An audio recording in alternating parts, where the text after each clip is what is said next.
You know who it is, the horror flick digger did Super 6 Big Mitch. And I'm kicking in doors with all three O's. And I'm bringing 28.01s because we Vegas sons. You are now in the Meadowlands. Yeah, 530, man. And you know what made me? I'm a desert baby. Bam! Hubba dub, man. You can't hang. Bolo yang. I'm on them things. Nah, I'm just playing. Welcome to Vegas Chronicles with the host, Super 6 Big Mitch. And today, you know what we do. We do what we always do. We kick actual factuals. We keep it raw and uncut up over here. You know what I'm saying? Yeah. But anyway, today I want to talk about, people ask me questions in the comments. And, like a gentleman, I answer them. I don't know if I covered this, but if I haven't, this will be the last time I do. Um, Someone asked me, when was Vegas, at its most, turned up? When was Vegas most turned up? What year was Vegas at, I guess, really off the chain? What year was it most, going down? And, I'm going to be honest with you. That's hard to say because it all started in 87, December of 87, with the Comfort Inn incident. That woke it up. But when Boo Boo Swanson got killed from unalived from Donna, that really turned it up because them Donnas went crazy. It's been a lot of incidents in Las Vegas where it had an effect. A person being from a certain neighborhood and they end up something happening to them, and it ended up really kicking off. When the Gersons and the West Coast Bloods went to war, that was what really woke Vegas back up. Because it was kind of docile, everything was dying off. I spoke on that, but that was just the beginning of something. You know, Donna came out, and before Donna was even out a long time, they suffered a loss, and they went ham. They were into it with the Rolling 60s, and they formed an alliance with the Gersons. So the Gersons and the Donnas, they were basically just on, taking everybody to war. So at that particular time and that era, it was real turned up. And after that, people just start, just, this it just started getting bad. The '60s took a loss. They went to war with the '40s, and the Perus took a loss. They went to war, you know what I mean, and Burgundy Square Perus took a loss. They went to war. So everybody just started turning up, man. And I'll say around, I'll say from '89 is when it really got bad, because from '89 is probably the most, is the year that the most gangs sprouted up in Las Vegas was in 1989. We had the most fluctuation of homegrown gangs in Las Vegas probably during '89, '90. That's when everything really started to spiral out of control. Plus, you had guys coming in and out from California, some making a residence here with other neighborhoods and combining themselves with other neighborhoods and stuff like that. And so Vegas during that time was really turned up. So I would say around from '89 on up to probably I'm gonna be honest with you, from '89 until they indicted them '60s. So that's '89 to 2003. Vegas was off the chain because it never really got no pause. It went from one gang war to the next gang war. The only pause was in 1993, 92 rather. It was the truce of 9/2, the Rodney King truce. That's the only time Vegas got somewhat of a break from gang violence. And after the truce of 9/2, which I unfortunately, was I caused that to be over with. But that right there was the only time that Vegas really got some, form of peace. Now, what happened after that, after the truce was broken, is that, people that were allies before the truce became enemies. The Gersons and the Donnas, per se. And with the Gersons and the Donnas being the two biggest gangs in Las Vegas, and them going to war at this time, it reshaped the landscape of gangbanging, because now you have two gangs that got family relations that were once allies. They were the two biggest, and now they're arch enemies. So people wasn't used to that. So people had to adjust themselves accordingly. And like naturally, the West Side banded together, and the West Side consists mostly of Bloods and Gersons. And then the North consolidated themselves, except the Hood. The Hood is the only Blood gang in the North, and the Hood always ride with the other Bloods. It don't matter that they're West Side. They don't look at that. They look at them being Bloods, and North and West don't really matter between them. The Hoods bang North for sure. The Hoods, other than the GQs, are the original North. You know what I mean? So they bang North. But the Hood and the other Bloods, they roll in unison because they just Bloods. So the Hood always roll with the other Bloods, especially the West Coast Bloods.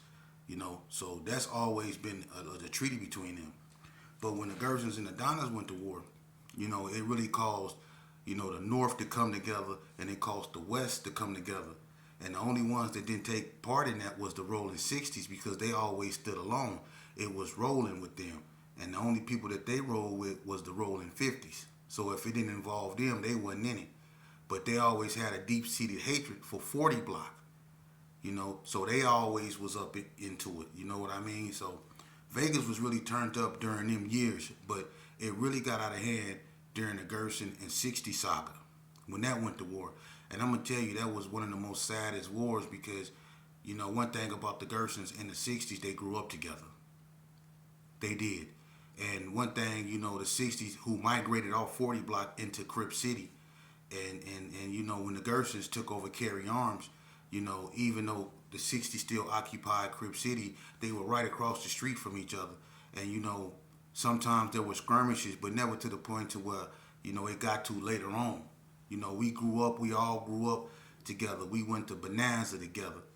We went to Garside together. So we grew up fighting one another, and it was never no, hostility like that. We all went to that arcade right there on Martin Luther King. We all went to Magnet's Quick Check. That was everybody's store. We all went to Doolittle. So we all knew each other. So it never really got out of hand like that. We fought, we did that. Some of us went to Western together. We went back and forth, but it never got out of hand like it did later on. And I don't know what happened for it to get like that. But something happened to Vegas, because Vegas, we all, look, one thing about Vegas, it's not big like California. So basically everyone in Vegas know each other. And one thing about the gangs in Vegas, we all knew each other, especially from places like Elko, Tennessee. I didn't really go to Spring Mountain, but even Spring Mountain. But we all grew up in the juvenile system. So if you ever was in the neighborhood, or you ever claimed a gang, you've been to Elko or you've been to Tennessee. So people know you. And whether you was with the function or whether you was not, people knew you. I've been to Elko 3 times. I've been to Tennessee twice. I was too bad to go to Spring Mountain. So I grew up in that system. Everybody knew each other, even the cats up out of Henderson. And the only it was let me put this to bed right now. During my era, and I've been to Elko 3 times. Not one time since I've been to Elko has there been a Henderson hog in Elko with me. I never heard of anything, and I've been to Elko ever since I think 86 on up to 86. I've been 86 all through 87. I've been 88 and I think 90. I was in Elko, and then I went to Tennessee twice. But I never was in there. And notice I was in there I was in there in 90. No, I was never in there with a Henderson hog. The only people that I was ever in Elko with up out of Henderson was Los Hermanos. And I mean the OG, Chapter 1 Los Hermanos. Eddie Salinas, Diablo, and people like that. Tiny, Stranger, Sniper, all them Psycho, all them from Los Hermanos. I don't know nothing about no Henderson hogs like that, man. And Milk, rest in peace. I'm going to just keep it so 100 with you. Milk was claiming Gerson. Milk people stayed on 40 Block, and I think his people is STP them. Milk wasn't even no hog back then, and Milk went to that continuation school with me on Miller Street with Big Insane and Dodo. And I'm going to tell you something about Milk. Milk came to Elko, and when Milk came to Elko, Milk was claiming Gerson. And Milk had a fight with Marquez Hardison, Chubb from West Coast Blood. They got down together, got down with each other. And Milk was claiming girl. So it was never no Henderson Hogs up there with me. So I don't know nothing about that. You know what I mean? Like that. Now I ain't saying, that they wasn't out there, but I just don't know nothing about no Henderson Hogs like that, man. And when I start bringing people on, they can talk about their own history and they can enlighten me because I don't know them like that. And that's not to be disrespectful. I met Hogs when I went to the institutions, the prison system. I didn't know no Henderson Hogs. So that's not to say that they wasn't with the function and nothing like that. I just only knew the Los Hermanos that come up out of Henderson. And I'm also say this here too, man. It's a lot of people, when you do videos and you talk about things like Las Vegas, or you talk about California, you talk about wherever you from, it's gonna be a lot of people that come at your neck, man. Because one thing about Las Vegas that I can honestly say, and being a participant, unfortunately, in what went on out here in these streets, one thing about me is one of the first things that I had to do in order to come to you is I had to accept responsibility for what I did to my community, and I had to forgive myself before I asked for forgiveness. The only reason why I'm able to bring forth what I've brought forth is because I'm at peace with myself. I've forgiven myself for putting myself through what I put myself through, putting my family through what I put my family through, putting my community through what I put my community through. You see, I'm at peace with that. I've made my mistake, but I'm not going to live in my past. I won't have a future if I did that. I'm going to use my past as a ruler to teach these youth up out here who's misguided. And they were misguided and they're being misguided like I was being misguided. And I'm going to tell you something. One thing about this game, if a person is really genuine, they're not scared to come in and tell you about their failures and faults. I'm not scared to come in front of you. I had to sit in front of a parole board, you know how many times, with all my failures and faults in front of people that really didn't know me. But I had to accept responsibility for everything they had on them papers right there, because I'm not going to lie, I did it. When I was out there acting a fool in my community, I didn't care. I didn't care about the people that I hurt. I didn't care about the trauma I caused people. I didn't care about none of that. I just wanted to have my way. I just wanted people to talk about me. I just wanted to be acknowledged. You see? And that's why we play this game. We play this gang banging game, to be known. So people be scared of us. The gangsters get all the girls, right? We want to be known. We want to be tough. We want people to look the other way across the street when they see us coming. You see? And I know that's what it was, because I hung with one of the worst dudes from Vegas. He not from Vegas, but he was in Vegas at this time. That was Maxwell, King Maxwell, Cornbread. That dude was a fool, man. But I always knew that he used his reputation to get what he wanted. That's what people did in the game. I did what I did to be known, like my father. Everybody know who my father is. All they do is talk about him. So I grew up thinking that's what you had to be, tough, so everybody would talk about you. Not in a good way, neither. Because not too many people said anything good about my father. Everything they said was something about him hurting someone. It was never him helping someone. It was him whooping and beating up someone. It was never him helping someone, or helping an old lady cross the street, or helping someone with their groceries. It was never none of that. It was always him whooping somebody up under a cop, him taking somebody's shotgun and busting them over the head with it. It was always something weird. But people liked it that. So I grew up there with that perverted perception that this is what it took to become a man. This is what it took to be known. This is what it took to be, this is your rite of passage. That's what I mean by being misled. Because even though my father was who he was, I didn't have to grow up that way. But when all I heard was he was this and he was that, and people expected me to be that way, those were those shoes that was laid out for me that I didn't even ask to put on, but I had to wear them. You see, we don't even give these children a chance, man. All the things, we all grew up together. We all really lived his life. I'm going to tell you something. When I was a little kid, right, I had this cousin.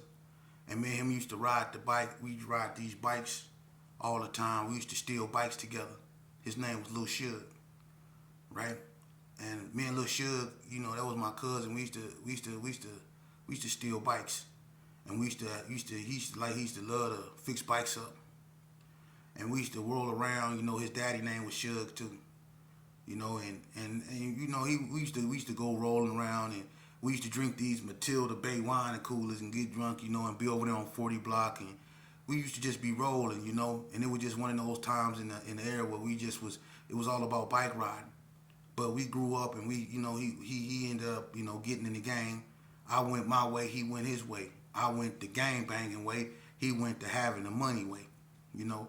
And that was my cousin, that we was close, and every time he see me, he always asked me, "Was I right? You all right?" "Yeah, I'm all right." He be like, "No, you all right?" I'm like, "No, I could use a couple dollars," and he always looked out, or if I needed a ride or if I needed anything, he was always there for me, you know. I remember he had a Seville, I think it was light blue. He had a Seville, it was clean too, and he used to do his thing, man. And I remember when I went to the joint, his father, Big Suge, came up there. They ended up moving him in the room with me, It's my cousin, I ain't tripping, But what he was up in there for, it was kind of messed up, but that's neither here nor there. But me and Suge, we kicked it every day. Then one day, they came to the door. They told Suge, they said, they want you in the chapel. They want you in the chapel for. So Suge go down there, and I was kicked back, doing my thing. This like back in the 90s, up in Indian Springs. And I'm kicked back in the room. We was on lockdown for a ride we had with the Southsiders. So we had been on lockdown for almost a month now. So I'm kicked back in the room, and about 30 minutes later, Big Suge, he come back to the door. He come in there, and he sat on the bed, and I knew something wrong because he was shaking. And I was like, "What's wrong?" And he said, "Well," and he leaned against the wall. He said they didn't unalive this baby. He said they didn't unalive my baby. And I'm like, "Who?" And he said, "Suge." I said, "What?" I jumped up. I said, "No." And that's my cousin. I'm going like, "What you mean?" He said, "Yeah, they unalived him. I'm not finna get into that, but he got unalived in a messed up way, man. You know what I mean?" And that's just how Vegas was at that time. It was a lot of people that when you wake up in the morning, they was just gone. Everybody remember this area. Remember that area during like 95 to about 2000. Y'all remember how it was crazy out here in Vegas. It was weird. It was something else out here in Vegas, man. Y'all remember that? During that time, I say about 94, 95, about 90. I say, you know what? I say about 93 to about 2000. It was 93 to when they indicted the 60s in 2003. It was crazy. It was crazy. Y'all remember that? And it all really started. People don't remember. It started with me in the truce, right? And what happened after that? After me in the truce? Can someone tell me? I'll tell you what happened after that. Big Nice was up at Chances Are. And Big Nice, everybody remember Big Nice from the Gerson. Big Nice got into it with the Valley View boys up at Chances Are. Y'all remember that? And Big Nice knocked out one of the Valley View boys up in Chances Are. And it spilled outside. And he was with our white brother Jimmy. Y'all remember that? And remember when the shooting happened outside of the Chances Are? And one time rolled up behind Big Nice, and Big Nice didn't see one time, but they was busting back and forth, and they bust so bad, they shot all up in the city councilman woman's house, Yvonne Atkins. She stayed in the back of the club over there in them houses over there, and the shells went all, and the bullets went all up in her roof and her house and stuff like that. She the one that got that club shut down, but one time rolled up behind Big Nice when that was going down, and he didn't see him, and they got out the car and they unalived him right there. But he was doing what he was doing. But that's just how Vegas was. It was turned up like that. It was on and cracking like that, man. It was on and cracking, you know, and people were leaving tragically. I had another friend. His name was Baby J. You know, and I don't know what I wasn't there, you know, but from what I heard, he was up at the County Club, you know, and that's where I called my case at, the County Club. That club right there, seen a lot of bad things. You know, it's not there no more, but I got a lot of stories on the County Club that I gotta cover.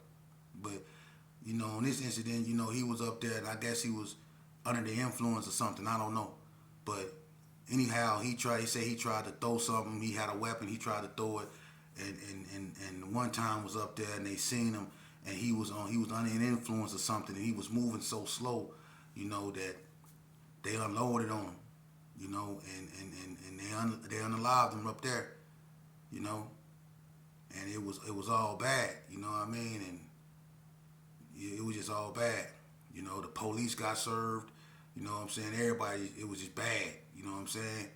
So Vegas was really turned up at one point. It was really, really bad.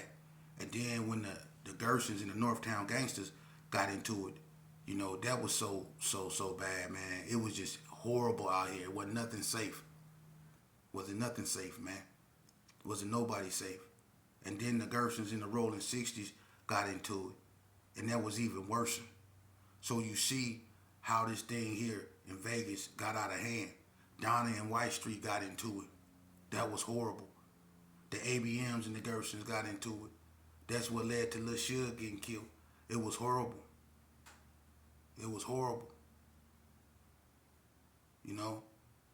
So, when you talk about Vegas, before you say something about Vegas, give it a moment of silence. Because there's a lot of people that's not here no more. You know, that's why it's not a lot of people making videos in Vegas, because everybody mostly gone, and the ones that's left, they trying to hold on to what's left of they're trying to put back the, you know, the pieces to their lives. They trying to stay, you know, about the, you know, the trap that got they peoples caught up. They trying to stay from up under that grass too, so they out the way. You don't see them no more, you know. But I'm gonna tell you something. When people used to have functions and they go to functions, all of them have the same story. When they get there, don't nobody know nobody, man. The originals feel out of place because they there with people's great grandchildren. They feel out of place. Everybody's gone. And I mean gone. Whether they moved out of state, moved on, or they up under the grass. Everybody's gone, and then people don't understand that. And pretty soon it's not gonna be authentic, real Vegas history left. It's not gonna be none left. Who's gonna really be able to tell it? Huh? Pretty soon history is gonna be told from a dude from the squad or the wood point of view. Because they becoming the old heads, people that's up under the squad and wood. They becoming the new old heads and the old faces of Vegas now. My era is basically all but gone. And the ones that's still around, they barely remember their name. They barely remember their social security number, let alone history. So this is really gone, and these youngsters really ain't gonna never know why they out here destroying themselves and what they destroying themselves over. We laid the foundation for this garbage, man, and it was our job to come back and clean up our mess, and we didn't. We let it fester. And when you let stuff like that fester, you create more, you know. And that's what we did. Now they got to the point to where it's unrecognizable. It ain't gang banging. We don't know what to classify it. They don't know why they out here into it. They don't. Because what we did back during the days is totally different from what's going on right now. Everybody can agree to that, right? And the ones that's from back in the days don't agree with what's going on today. Enough is enough, man. For real. Enough is enough. And then you got these other cats, and let me put them on. Let me give y'all some exposure. You got these fake other cats, right? They so fake, man. The only reason why they come out now is because, like I say, everybody else is gone. These same cats out here that's tough, that stick their chest out with gray hair and all that old stuff, that act like this and they act like that, they was never nobody in the game. I'm gonna be honest with you. That's why they all out trying to be tough now. They trying to fight in an empty arena. For real. They want to be seen now. They want to be squatted down with bad knees and all that. You know what I'm saying? Acting like they with the, you know what I mean? If y'all don't knock it off, man. Take your behind home, man. If you want to be something, be a father to your child. That's the most gangstest thing you can ever do. Is be a father to your child, accept responsibility. That's the ultimate way of accepting responsibility, is being in your child's life. The fact that I gotta come on here and preach about this is sad, but that's what y'all need to hear.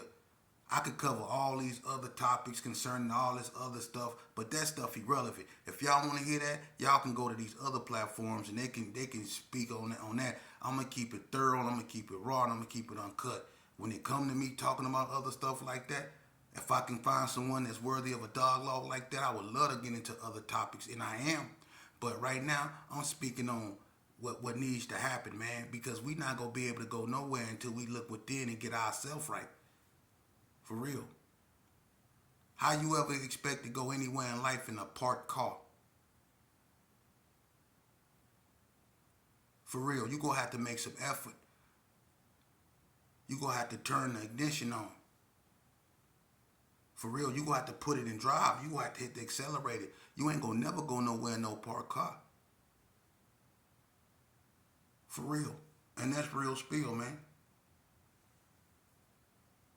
And take it from a dude that's been there and done